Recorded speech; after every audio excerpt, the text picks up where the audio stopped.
Tag news official में आप सभी का स्वागत है। जैसे कि आज हम एडवोकेट शान इलाही के साथ कुछ मुद्दे पर चर्चा करने वाले हैं। जैसे कि कल 22 तारीख है, 22 जनवरी 22 जनवरी कल इंडिया का एक सबसे बड़ा एक इनॉग्रेशन होने जा रहा है, राम मंदिर अयोध्या में। उस मुद्दे पे हम एक चर्चा करने वाले हैं। जैसे कि कुछ ही दिन पहले पनवेल में कुछ हादसा हुआ, कुछ लोगों ने लॉ एंड ऑर्डर बिगाड़ने की कोशिश की और आज हम एडवोकेट के साथ में बैठे, हम उस पर चर्चा करते हैं।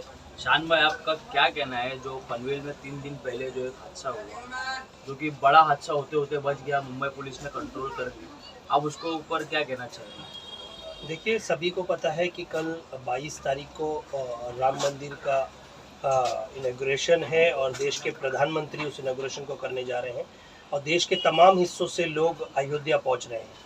देखिए, ये उनकी आस्था का वो प्रतीक है और वो उनकी खुशी का एक प्रतीक है, तो वो कर रहे हैं, बहुत अच्छी बात है, हमारी शुभकामनाएं। लेकिन उसके मद्देनज़र रखते हुए पुलिस को थोड़ा अलर्ट होना होगा, क्योंकि कहीं ना कहीं सभी समाज में, चाहे वो हिंदू समाज में हो या मुस्लिम समाज में, कोई अदर्स में हो, शरारती तत्व होते हैं जो जिस तरह से हाल ही में आपने देखा किस तरह से गलत अपने नाम चेंज किए गए और बाबरी मस्जिद या राम मंदिर के नाम पे मैसेजेस भेजे गए, ईमेल भेजे गए एटीएस को, पुलिस को, मतलब गुमराह करने की कोशिश की गई। ऐसे शरारती तत्वों पे पुलिस की कड़ी नज़र है, आप सबको बता दूं। और इनॉग्रेशन जो हो रहा है, तमाम देशवासी एकजुट होकर शांत है, प्रति जो समर्थन कर रहे हैं, तो जो जिस तरह से हिंदू मुसलमान एक देश का प्रतीक है और एक दूसरे के त्योहारों में एकजुट होकर त्यौहार मनाते हुए आया है, उसी तरह से आज ये उनका एक बहुत बड़ा त्यौहार है, तो मना रहे हैं। तो मेरा ये मानना है कि सुप्रीम कोर्ट का आदेश आने के बाद, ऑर्डर आने के बाद, हमें किसी को भी इस चीज़ पे आपत्ति नहीं होनी चाहिए। लेकिन समाज में, समाज का माहौल ना बिगड़े, उसके लिए पुलिस को अलर्ट रहना चाहिए कि कुछ लोग इस माहौल को बिगाड़ने की कोशिश करें, तो उन पर तुरंत कार्रवाई होनी चाहिए। और जैसा कि कल का जो मुद्दा है, पूरे महाराष्ट्र में एक जश्न का माहौल बना हुआ है, तो हर लोग एक जश्न मना रहे हैं और कल तो इतनी भीड़ होने वाली है। कल महाराष्ट्र हॉलीडे भी डिक्लेयर किया गया है। अगर कल को कुछ लॉ एंड ऑर्डर ख़राब होता है तो मुंबई पुलिस उसके ऊपर क्या एक्शन लेगी और क्या लेना चाहिए? देखिए, सबसे पहली बात मैं आपको बता दूं, ये त्यौहार है, ये उनकी खुशी का दिवस है, तो वो लोग भी जानते हैं ये खुशी का दिवस है।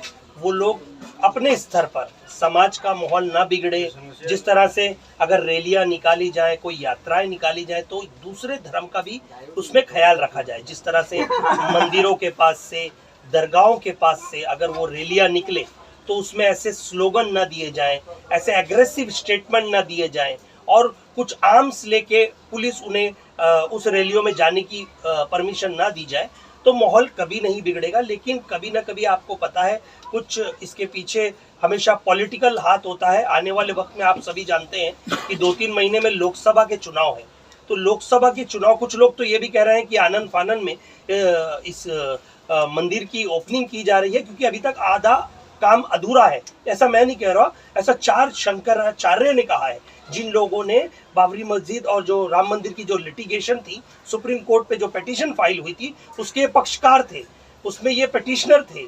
इन लोगों की बहुत सारी डिमांडें थी, इनके लॉयर्स की तरफ आर्ग्यूमेंट हुए थे, तो इन लोगों ने कहा है कि इतनी जल्दी में ये जो हो रहा है, हमें ऐसा लग रहा है कि भारतीय जनता पार्टी सिर्फ इस मुद्दे को कैप्चर करके ये दिखाने की कोशिश कर रही है कि राम मंदिर बनाने में हमारा हाथ है।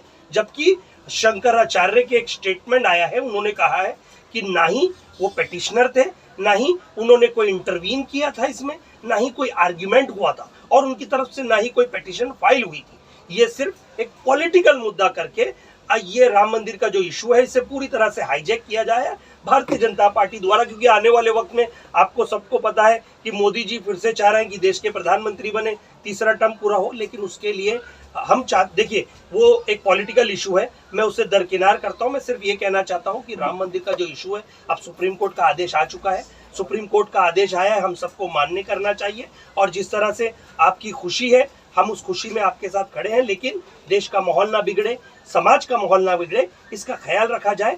और साथ ही साथ शांति के प्रतीक के साथ, जिस तरह आप शोभा यात्रा निकालें, आप आपकी यात्रा निकालें, कोई इसे उस पर आपत्ति नहीं है, लेकिन ये एक ध्यान रहे कि जिस तरह से माहौल बिगाड़ने के जो तत्व है, सामाजिक में समाज को एक डरावना मैसेज दे रहे हैं, ईमेल द्वारा, मैसेजेस द्वारा, व्हाट्सएप द्वारा ऐसे ऐसे वीडियो बना के भेजे जा रहे हैं, तो इस चीज़ पे सरकार की और हमारे साइबर क्राइम की, हमारी एटीएस पुलिस की, सभी की कड़ी नज़र है। और ऐसा कुछ नहीं होगा, हमें जहाँ तक पता है कि शांतिपूर्वक राम मंदिर का जो शिलान्यास, जो ओपनिंग हो रही है वो होएगी और हो रही है, तो हमें उससे कोई किसी को आपत्ति नहीं होनी चाहिए। हम बस ये कहना चाहते हैं इसमें राजनीति षड्यंत्र न रचते हुए जो आपका सामाजिक है उससे कार्य को आप पूरा करिए। जैसे कि आप लोगों ने देखा कि ऐसे ऐसे मुद्दे पर हम डिस्कस करते रहते हैं और मुद्दा उठाते रहते हैं।